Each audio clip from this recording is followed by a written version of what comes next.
कुछ ही देर बाद दासिया रानी सुखमती को कारागार से बाहर लाई। उन्हें स्नान करवाया गया और नए वस्त्रों व आभूषणों से सजाया गया। तत्पश्चात उन्हें राजा चंद्रदर्शन के दरबार में प्रस्तुत किया गया।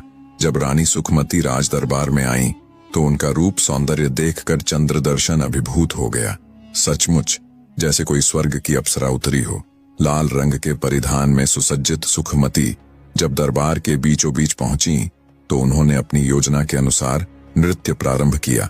उनकी लय और अंग भंगिमा देखते ही देखते चंद्रदर्शन सम्मोहित हो गया। वह सुखमती के रूप पर इतना मोहित हुआ कि उसकी सुध बुद्ध तक खो गई, मानो वह उसी क्षण अपने प्राण उन पर न्यौछावर कर देना चाहता हो। चंद्रदर्शन धीरे धीरे मंत्रमुग्ध होता जा रहा था। उसका सारा मन मोहक रूपवती सुखमती पर ही अटक गया था। वह इतना मोहित हो उठा कि उसे लगा सुखमती को पाने के लिए वह अपनी पत्नी सुकीर्ति को भी त्याग देगा। तभी जैसे ही दिग्विजय ने संकेत दिया, सुखमती ने अपना छल से भरा अभिनय प्रारंभ कर दिया। उसने शराब से भरा कलश उठाया और उसमें से एक प्याला निकालकर चंद्रदर्शन को देने लगी। सुखमती की मधुर मुस्कान और मोहक चितवन देखकर चंद्रदर्शन पूरी तरह उसके वश में आ गया। वह उसके आगे पीछे घूमने लगा और बार बार प्याला पीता रहा।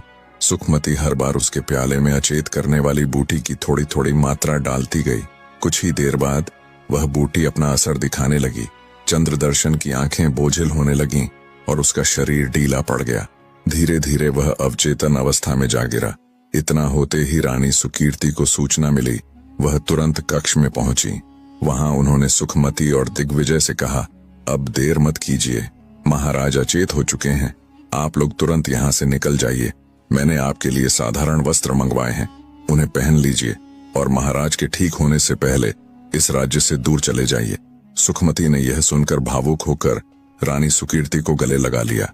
उसकी आंखों से आंसू बह निकले और बोली, सखी, आपने मेरी सहायता करके मुझ पर बहुत बड़ा उपकार किया है। यह उपकार मैं जीवन भर नहीं भूलूंगी। रानी सुकीर्ति ने गंभीर स्वर में उत्तर दिया, बहन, इसे उपकार मत समझो, इसमें मेरा भी स्वार्थ छिपा है। मैंने यह अपने और अपने पुत्र सूर्यदर्शन सिंह के भविष्य की रक्षा के लिए किया है। मैंने तुम्हारे साथ कोई भलाई नहीं बल्कि अपनी ही सुरक्षा का उपाय किया है।